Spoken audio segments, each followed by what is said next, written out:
Hey there, hi. I was asked in the comment yesterday to do a video of my VR settings, so here we are, just in case it does help anyone. My case is particularly different, I guess, to most people in that it's a single PC recording, so like that'll take away a few milliseconds from my setup. But so you can probably get away with higher settings for on a similar. Well, I mean, you will be able to get away with higher settings on a similar level machine, especially GPU wise. So yeah, all these settings have been tested with fpsVR. Again, also while recording on the same machine, so that'll take up a few of the frame time budget for the GPU. But I've made sure that it runs at 90 FPS for what I'm running at. So the resolution, I will also put everything down in the description in case anyone struggles with anything I say. So yeah, the resolution I'm running at is 2100 by 2336. So that is 2100 by 2336. That is running at 150%. The default that I got. Oh, hello car. That is the default that I got in SteamVR settings for my GPU for the Vive of 150%, and then 129% super sampling for the game specifically in SteamVR settings, bringing it up to that.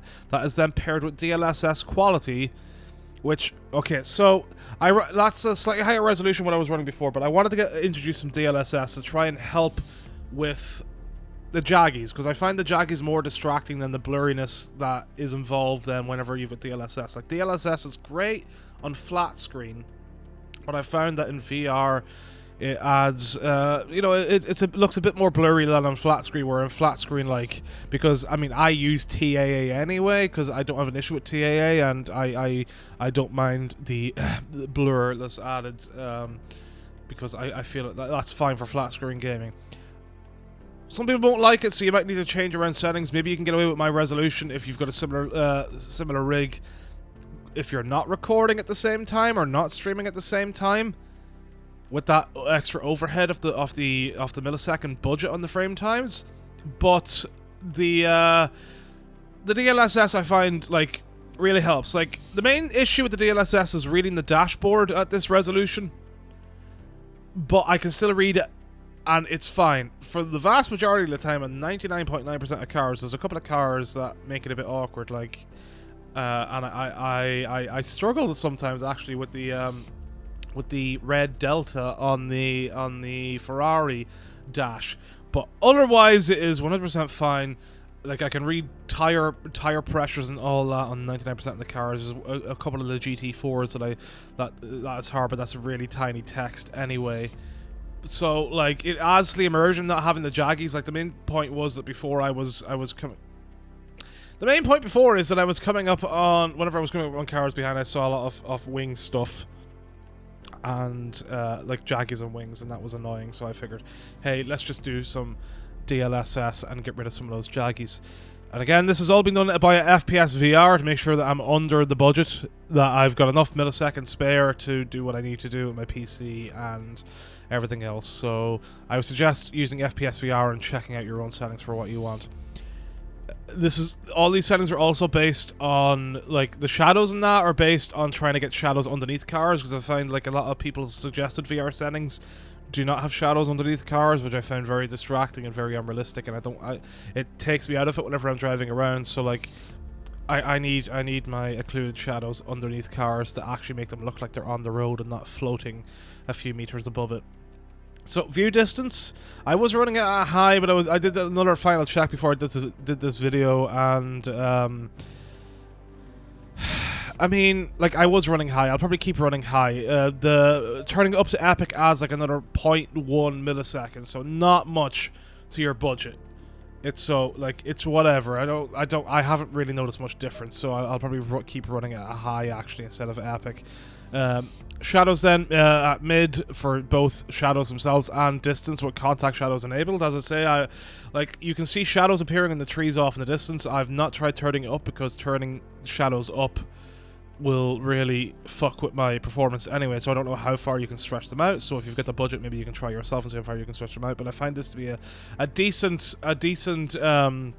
trade-off between shadow pop-in and having enough shadows around to keep the immersion going, because I don't really notice the pop-in until I'm watching like a video back afterwards. So like that's obviously fine, because once you're racing, like it's whatever. So as long as the shadows are on the car that I'm focused on in front and everything like suits there, I'm fine with that.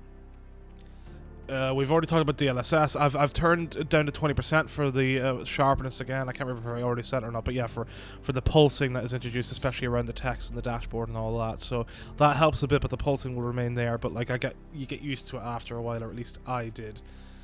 Effects then and post-processing are high, just because I like the added stuff from that, you know, and it's still within the frame budget.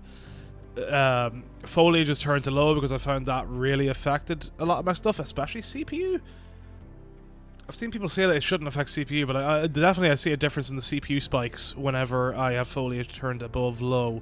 So, yeah, low is fine. Texture high, because it doesn't really affect much.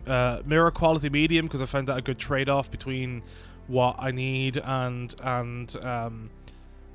between what I need and making sure that it looks okay. It can look a bit staticky at times and a bit stuttery, but it's like just the mirror itself, like not the overall screen, but like it works. It works. Distance is set to 100 meters. I wish I could stretch that out more, but if I stretch it out more, then that definitely becomes a bit more awkward. So it makes it hard to see. Make sure when a car is definitely behind you, especially coming out of the pits. I find it awkward. I mean, the mirrors in ACC are awkward anyway. I wish you could like kind of move your side mirrors a bit, unless there is a setting around, and I'm completely stupid and missed that. But I find that a bit awkward. Framerate is set to auto, because if you change it to anything else, it can force your VR into a permanent 45 and reprojection state. There's a resolution set to low, because I only really need just to see a dot of a car. I don't need high resolution. Opponent visibility then, if I'm racing offline, I've got that turned down to 10, because the CPU cannot handle more than that. The CPU really starts dogging anything higher, but like I'd say a lot of people have better than 8700K these days in terms of like, you know, newer generations that might run a bit better. But you know, like I think opponent visibility is probably the most talked about and obvious one to turn down if you're having CPU issues. But like I've pretty much stopped racing offline in ACC, so like it's just hot lapping and online races is the plan going forward. So it doesn't matter too much. In the video that I'm going to link in the description, there is an issue with like performance on Spa that I've not changed around, but again, like these settings should be fine for that without recording at the same time. So yeah, like I guess have a look for yourselves, check out the video in the description, and that is the settings. Hopefully that was helpful to anyone, because again, I know a lot of stuff on the various forums have been like turning shadows down so low and turning off contact shadows and that, and different things that completely obliterates the immersion off the cars in front and does make like especially the rears look like they're floating off the ground. I find that very distracting, and like clarity's good in VR and all that, but I find it just a lot better just to get in the immersion and then just do your laps. So I find this decently clear, smooth, and like I'm able to just go and throw down what I need to throw down and see cars when I need to see them. Like there's no issue with that sort of stuff, and the quality of like the textures and all that in the cars looks good enough to be convincing. It's not perfect, it never will be, but it works for me. Like it really works for me, and it does look just fine once you get used to like the blurry dash and the pulsing and all that. Like it's really fine.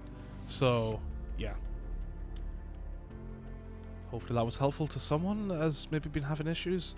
I find like a lot of stuff, a lot of sites going about turn this down, turn that down, but like I especially these days with graphics cards around, it's not as bad. Like again, this is with a 2080 Ti, so you probably will need to knock back a few things like resolution and that if you're running like a lower quality one, or possibly turn down some shadow stuff. There's not much room for maneuver. Like effects probably might be one of the ones that you can turn down that would really help with the GPU, because I think I turned it down to medium and gained like another like 1.5, 1.6 seconds back from my frame time, which is a decent chunk. So turning that down might help. Like, again, the important thing should be to aim for something that you can just get in and look ahead and not have your brain think that something looks out of place, and something that make it make sense, and then it works is the important thing. Right. Have a good day. Like and subscribe if this did help. Hopefully it did. Hopefully this was interesting. Especially for the guy that asked for it.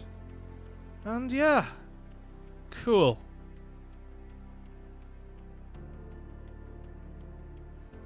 Check out my tip video that I uploaded, if needs be. Hopefully that does help someone with online lobbies, because I've had a great time in random online lobbies and like avoiding all the accents, not smashing, and improving my safety rating. So hopefully I can get my LFM license soon. Right. Toodles!